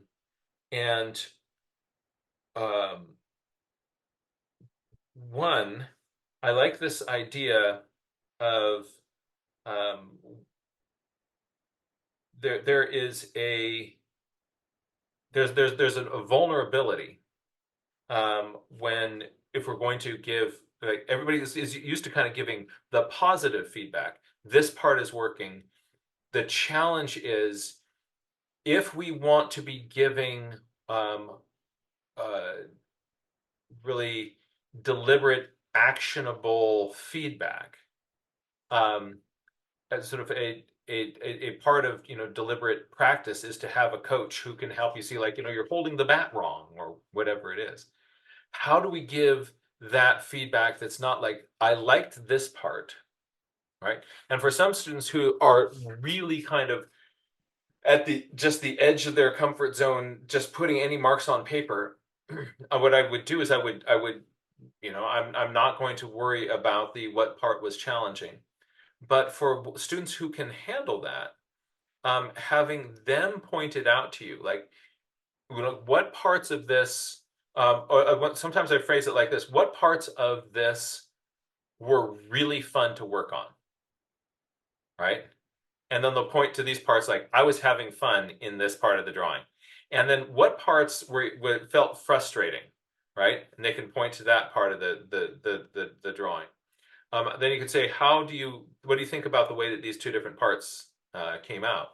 Then another thing that you can do is, you can also phrase that as, what strategies, what parts of this were really working for you? And they point that out, and you can say, like, yes. And then you can say that, like, you notice that this student did this and this and this in that part of the drawing, and point out the specific strategy that is being used there to make that part of the drawing work, like the line variation in this point, or the line hierarchy, or the contrast in this area, whatever it is that is making that part go, we did, right? And then you can also say, what is there, what part of this was challenging? What if you were to what would you do, maybe handle differently, or want to handle differently next time? And so I like putting the next time in there, because that sort of reminds us that all this art is a process. That also, very often, if you go in and you try to correct part of something that wasn't working for you, like, let's say you made the head too big on the bird, right? You say, like, how can you correct this? Well, erase the head of the bird, and, like, they're not going to, nobody wants to erase the head of their bird. But what you can do is, if they're thinking next time, right? Like, oh, so next time I'm going to, check my proportions when it's still at the rough stage. So you can kind of get suggestions that are for some time out in the future, and that helps us think of this artwork as a tool in service of this longer range thing. Sometimes the feedback on kind of actionable steps, that is framed like that, is really useful. And I also liked the idea. I don't know if we mentioned this earlier, but you mentioned this idea of kind of inviting students to engage with you when you are floating about. And I think that is something that I want to be more intentional about, because as I am floating about, kind of giving feedback, I'm not. If the students know that as I'm doing that intentionally so that they can use me as a resource as I'm floating, then they'll be, I think, more open to that. So thank you both for those ideas and feedback. But I'll tell you, think, pair, share, my personal all-time favorite kind of group questioning strategy. And that also works really well with adults. Let's bring Marcia into the conversation here. And whoops, there we go. Hi, it's probably getting close to time to for you to close down, but How did that happen? This has been 2 hours. Right. Sorry to do this to your day. But this has been a crazy good conversation. Yeah.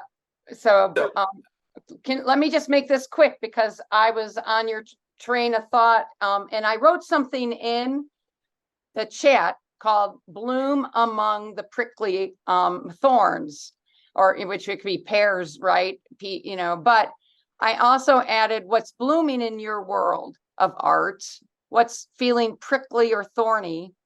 You've got this. The thorns protect the growth of the bud. Have them write or tell, where's Jim, about their process. The bud will get grander when it is protected. Give it time. And I kind of hesitated, because then after I reread that, I teach high school, right? So you have to kind of be careful sometimes of how you word it, because they'll run with it in different ways. But it might take bud in a different direction. It might. So the thing is yeah. So when you're teaching in different ages, before I put it in, I wanted to kind of explain that we might find different way to present that in certain things. And the Think, Pair, Share goes back to the ESL, which is the SIOP lesson plans, which is Sheltered Instruction Observation Protocol, and that's great. But I also say wait, and I don't use this word either, but sleep on it. You know how you need to think about it? Leave it overnight. Work on something else, come back to it, look at what you're doing, and look at it from a distance, both time and your paper. If you're doing art from a distance, that would be the same thing with writing. That would be the same thing with numbers. And it's okay to work on something else. Sometimes I have more than one project or thing going at one time. So erasers. It's really tough after they've been trained to erase all their math and get it right and all that. But I like to avoid erasers. They're a tool, but I want to see the dance on the paper. I want to see the lines like the old classic masters. So that's just me. And then just recently, I had a student, after I asked, what have we done so far this semester? And they got out this spiral bound lined paper notebook. They started flipping through it. They told me everything we had done, everything. The execution of the art, somebody would have looked at and said, whoa. It was maybe not as high level as you would expect. Mm-hmm. That wasn't the point. I mean, it was an A. They just needed pencil miles, brush miles, time, and somebody to show them a little bit more skill. So this whole thing where Jim is, grading and all these things, it's a sensitive issue on that. So anyway, it's a lot of vulnerability for teachers and for students, right? So how can you simplify the A, B, C, or the 1, 2, 3, 4 for that kind of grade that, we were talking about? How do you interpret all of this? So I'm looking at this, and I also say, have them write out what they think their grade should be and why. Sometimes you don't have to do it with every project, but they get to know that you're going to be pretty fair with them. What I have often found is the lower level students that have been considered will be harder on themselves when, like, this student got it. He got everything. And I'm not saying this student was a lower level. I'm saying though, but often, and there's other ones that will just give an A, but that's usually rare. they're usually right in there. And when they finally can come up to me and tell me, well, this didn't work, or this didn't, like bloom among the prickly thorns, and what bloomed and what didn't, that's an A. I mean, not exactly, you have to have a rubric and you have to have some other things, but I'm like, you got it. Once you can look at it that way on your own, you have learned the most important part. And then you ask for help, or then you ask for clarification, or you learn the vocabulary or something else. So anyway, I think there was more, but it was mainly because I wanted to put in the bloom among the prickly thorns, which you, Jack, had already started to say as a repeat closure conclusion. So. Well, thank you so much for that insight. I also like you're also giving us the idea of getting some distance from things in order to give feedback. So think about for yourself, when you are working on your own artwork, it is very hard to look down at your own drawing and say to yourself, oh, I need to change this. But if you go do a different project, or go make a sandwich, or look at it upside down or in the mirror, right? You get some distance from it. One sandwich later, you're able to have another, some more insight on it. Even more powerful than that is if you want to kind of critique one of your drawings, is do another drawing, and then there is a drawing between your ego and the thing that you're critiquing, because you're not then critiquing your most recent work. This is something I did earlier. This is my early work.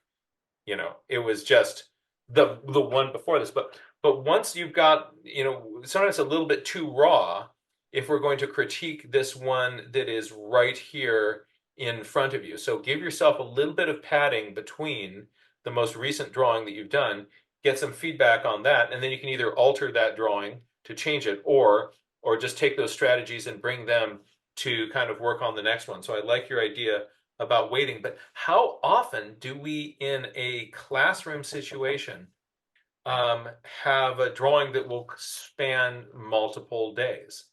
Very often, what we're doing is we are just sort of doing things at a one and done, and you're out there. So the process which artists get to do of reflecting on that work and coming back and modifying things is something that very often kids don't have an opportunity to do. Marcia, those are really, really useful insights and suggestions. Yeah, and you just made me think of something. The last 2 Saturdays, there's a newer teacher in my community, and I just said to this person, you need to get out. You need to get outside. And so I took him with me for company for my drive for a kayak at Badwater, right? Because there's water. I know I've been wanting to do that for a while. That's in Death Valley. And I know. And then I took him to Kennedy Meadows, because I said, I think let's go see if we can find snow. And and I did a cross country ski, maybe half a mile, because there wasn't the big storm yet, right? But he left his hat in my car, so I had it, and he came back for it like the next day. And he sat here and he took out his iPhone watch. And he said, I want to tell you something. This is going to bring tears to my eyes. That he had 49 deep sleep minutes, more than he's ever had after going outside with me. And he laughed his head off coming back in the car on Saturday after the short cross-country ski in snow. And because he said, you're cracking me up with what what you said. And me, I just kind of was talking, and I said, well, what did I say? And he said, martyr teachers. and he was howling. And because I was saying how many teachers go into the classroom, sit there at their desk. And I've been in my classroom for 2 hours. I've been there 3 hours, but they're calling husbands to figure out what they're going to have for dinner, or wives for, what to go shopping for, or whatever else they're doing. So after the bad water day, he said it was one of the best days he's had in a long time. And he said that he went back to his classroom to do what he needed to do, and he got it done faster. There's what Avea keeps reminding us of, our self-care. And also what you're doing there is taking care of others. And perhaps that is a final thought for us today. We've got some from this incredible community of educators and thinkers. We've got some really useful strategies on the table about how we can give better feedback and things to take into account. I have learned a ton, and I'd say I've filled up 1, 2, 3, 4, 5, 6. That was 8 pages in my little notebook here, and